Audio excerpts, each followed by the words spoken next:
ప్రపంచమంతా Russia Ukraine యుద్ధం, Israel పాలస్తీనా గొడవలంటూ తలలు పట్టుకుంటుంటే ఇండియా మాత్రం సైలెంట్గా తెర వెనుక పాకిస్తాన్కు చుక్కలు చూపిస్తుంది. దాని బాస్ చైనాకు నిద్ర లేకుండా చేస్తుంది.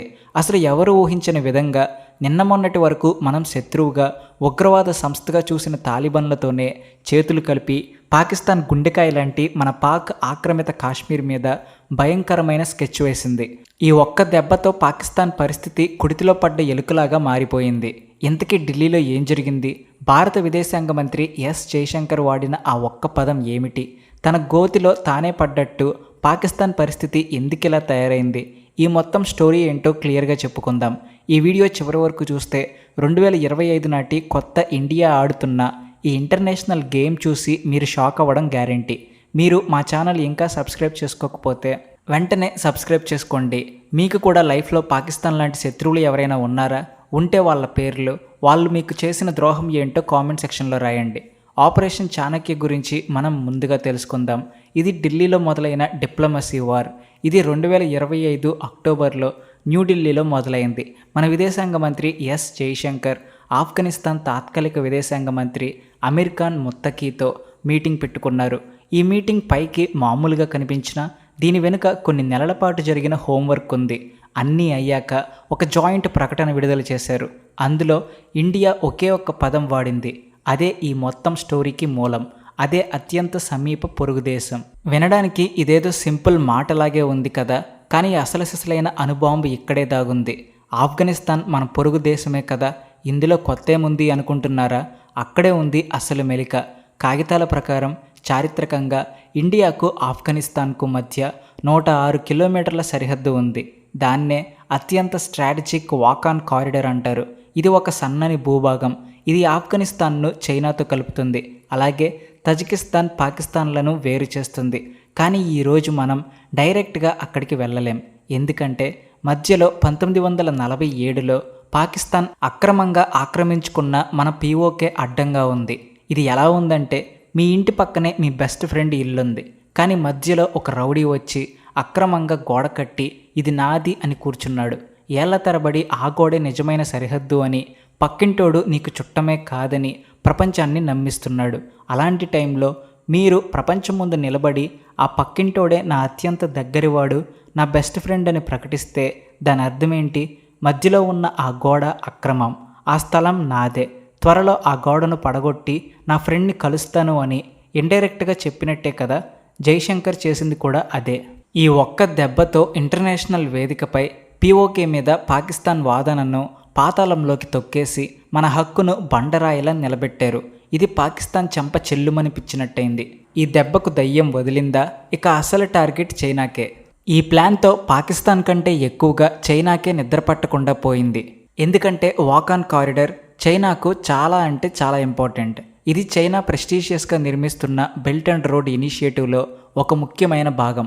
పీఓకే గుండా చైనా నిర్మిస్తున్న $62 billion China Pakistan economic corridor CPEC next stage కూడా వాకాన్ కారిడార్ నుంచే ఆఫ్ఘనిస్తాన్లోకి, ఆ తర్వాత మిడిల్ ఆసియాలోకి వెళ్ళాలి. పాకిస్తాన్ను ఒక పావుగా వాడుకుని ఆఫ్ఘనిస్తాన్ సహజ వనరులను కొల్లగొట్టి ఆ ప్రాంతాన్ని మొత్తం తన గుప్పెట్లో పెట్టుకోవాలని చైనా కలలు కంది. కానీ ఇండియా ఒకే దెబ్బతో చైనా కలను కల్లలు చేసేసింది. వాకాన్ కారిడార్ మీద నీ పెత్తనం ఏంటి? అది మాకు ఆఫ్ఘనిస్తాన్కు మధ్య ఉన్న విషయం. ముందు పీఓకేలో నువ్వు కడుతున్న రోడ్డే అక్రమం. ఇది ఇంటర్నేషనల్ చట్టాలకు విరుద్ధం. అలాంటిది ఇంకా ముందుకు రావాలని చూడకు అని చైనాకు గట్టిగా సైలెంట్గా వార్నింగ్ ఇచ్చింది.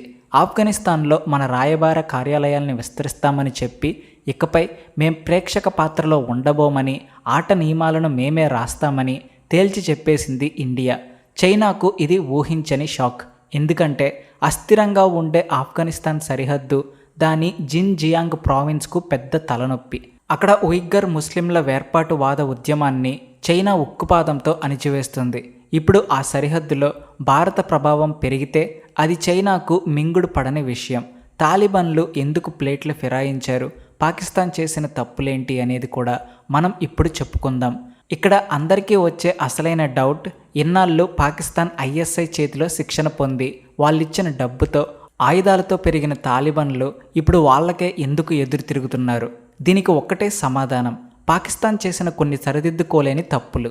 అందులో మొదటిది డ్యూరాండ్ లైన్ గొడవ.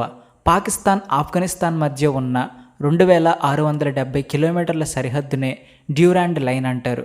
1993లో బ్రిటిష్ ఇండియాకు అప్పటి ఆఫ్ఘన్ పాలకుడికి మధ్య ఈ ఒప్పందం జరిగింది. కానీ ఆఫ్ఘనిస్తాన్లోని పష్తూన్ జాతీయులు ఈ సరిహద్దును ఎప్పుడూ అంగీకరించలేదు. ఇది తమ భూభాగాన్ని రెండుగా చీల్చిందని వాళ్ళు భావిస్తారు. తాలిబాన్లు కూడా పష్తూన్ జాతీయవాదులే.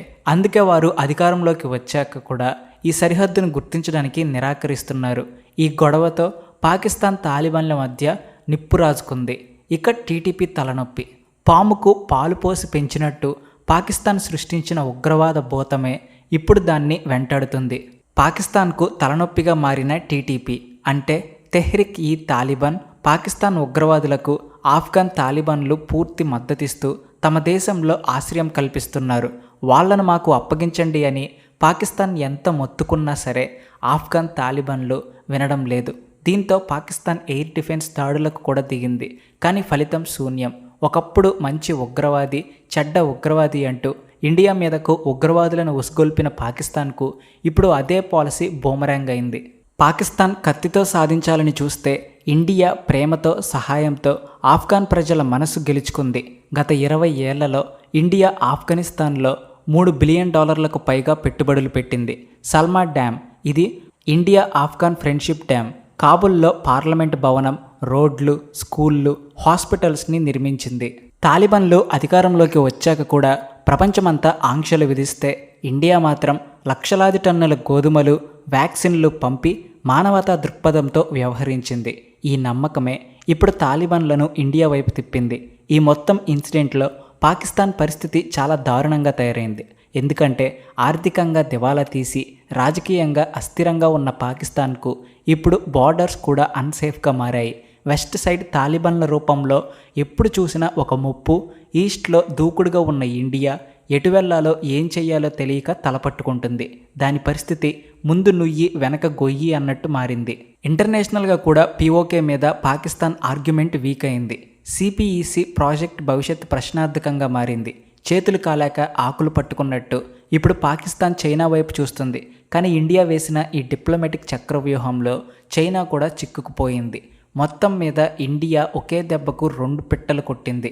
ఒకవైపు తాలిబాన్లతో సంబంధాలు మెరుగుపరుచుకుని పాకిస్తాన్ను డిప్లొమాటిక్గా ఏకాకిని చేసింది. మరోవైపు వాకాన్ కారిడార్ ఎపిసోడ్తో చైనా విస్తరణవాదానికి బలమైన బ్రేకులు వేసింది. ఇది కేవలం ఒక ప్రకటన కాదు, ఇది నవభారత కొత్త విదేశాంగ విధానానికి నిదర్శనం. ఎప్పుడు చూసినా మౌనంగా వెయిట్ చేస్తూ ఉండే కంటే దూకుడుగా మంచి ప్లానింగ్తో ముందుకు సాగుతున్న ఇండియాకు ఇది నిలువుటద్దం. పీఓకే మనది, ఎప్పటికీ మన భూభాగమే అని కేవలం మాటల్లో చెప్పడమే కాదు, దాన్ని తిరిగి దక్కించుకోవడానికి కూడా కావలసిన ప్లానింగ్ సిద్ధం చేస్తుందని ఈ సంఘటన స్పష్టం చేస్తుంది. మరి మీకేమనిపిస్తుంది? ఇండియా వేసిన ఈ ఆపరేషన్ చాణక్య సూపర్ హిట్ అవుతుందంటారా? పీఓకేని తిరిగి దక్కించుకునే రోజులు దగ్గర పడ్డాయా? కింద కామెంట్ బాక్స్లో మీ అభిప్రాయాన్ని చెప్పండి. జై Hind. Please like and share and also thanks for watching.